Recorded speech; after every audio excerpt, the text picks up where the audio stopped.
आजच्या गोष्टीचे नाव आहे सिंह आणि उंदीर. फार वर्षापूर्वीची गोष्ट आहे. एका घनदाट जंगलामध्ये जंगलाचा राजा सिंह राहत होता. सिंहाच्या गुहेच्या शेजारी एका पेटकुला उंदीर बिळात राहत असे.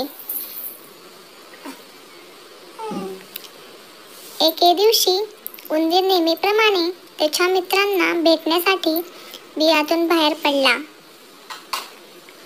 जंगलात थंड वारा सुटला होता. झाडावरून बसून पक्षी गाणी गात होते. चहूकडे सुंदर फुलं फुलली होती. उंदीर मात्र आपल्या मित्रांबद्दल विचार करण्यात मग्न झाला होता. त्याचं वाटेकडे लक्ष नव्हते. अचानकपणे उंदराचा त्या झोपलेल्या बल्ल्याड सिंहाच्या शेपटीवर पाय पडला. सिंह दचकून जागा झाला. त्याने मोठी गर्जना केली. कोणी माझी झोपमोड केली? उंदराकडे पाहून सिंह म्हणाला, मूर्ख उंदरा, तू? माझी झोपमोड करण्याचं तुझं धाडस झालं कसं? थांब, तुला आता खाऊनच टाकतो, म्हणजे चांगला धडा शिकशील तू. सिंहाने आपल्या शेपटीकडे पाहिलं आणि जोरात झटका दिला. उंदीर हवेत उंच उडाला आणि तो जमिनीवर पडायला लागताच सिंहाने त्याला आपल्या पंजात पकडलं. क्षमा करा सिंह महाराज, पिटकुल्या उंदराने त्याला विनवलं. कृपया मला खाऊ नका. मला तुम्हाला जाग करण्याची अजिबात इच्छा नव्हती. चुकून आपल्या शेपटीवर माझा पाय पडला. जर तुम्ही मला सोडून दिलं तर मीही तुम्हाला अडचणीच्या वेळेस मदत करीन. कृपया मला सोडून द्या. उंदराचं बोलणं ऐकून सिंह गुरगुरला आणि म्हणाला, एवढूसा पिटकुला उंदीर तू? माझ्यासारख्या बल्ल्याड जंगलाच्या राजाला तू काय मदत करणार? पण जाऊ दे, देतो तुला सोडून. तसंही तुला खाऊन माझं पोट भरणार नाही. असं म्हणून सिंहाने उंदराला आपल्या पंजातून मुक्त करून सोडून दिले. उंदीर खूप खुश झाला. त्याने सिंहाला मनोमन मदत करण्याचे ठरवले. त्याच जंगलात एक शिकारी येत असे. सिंहाला पकडून प्राणी संग्रहालयात विकून खूप पैसे मिळवण्याचा विचार त्याच्या मनात होता. सिंहाला पकडण्यासाठी तो दररोज जाळं पसरून ठेवीत असे. खूप दिवस उलटून गेले.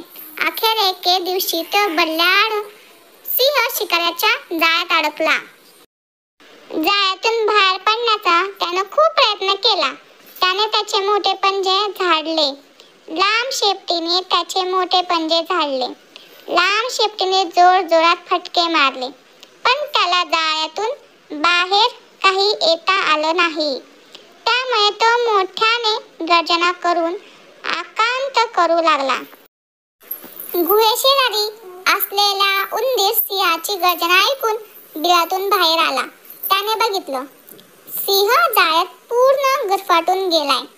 तो सिंहाजवळ गेला आणि म्हणाला, काळजी करू नका सिंह महाराज, मी तुम्हाला सोडवतो. बिचाऱ्या सिंहाने त्याच्याकडे बघितले. असं म्हणून उंदीर त्याच्या धारदार दातांनी जाळं कुरतडायला लागला. एक एक दोऱ्या तुटायला लागल्या. जाळ्याला एक मोठं भोक पडलं. सिंह बाहेर आला. त्याला आनंद झाला. तो उंदराला म्हणाला, तुझं बरोबर होतं. तू अगदी छोटा आहेस, माझ्यासारख्या ताकदवान नाहीस, पण तू खूप हुशार आहेस. तू शिकाऱ्याच्या तावडीतून मला सोडवलंस. उंदरा, तुझ्या मदतीबद्दल मी खूप आभारी आहे. असं म्हणून सिंहाने त्याला आपल्या शेपटीत पकडून अलगद पाठीवर बसवले. जेव्हा शिकारी परत आला तेव्हा जाळं रिकामं होतं.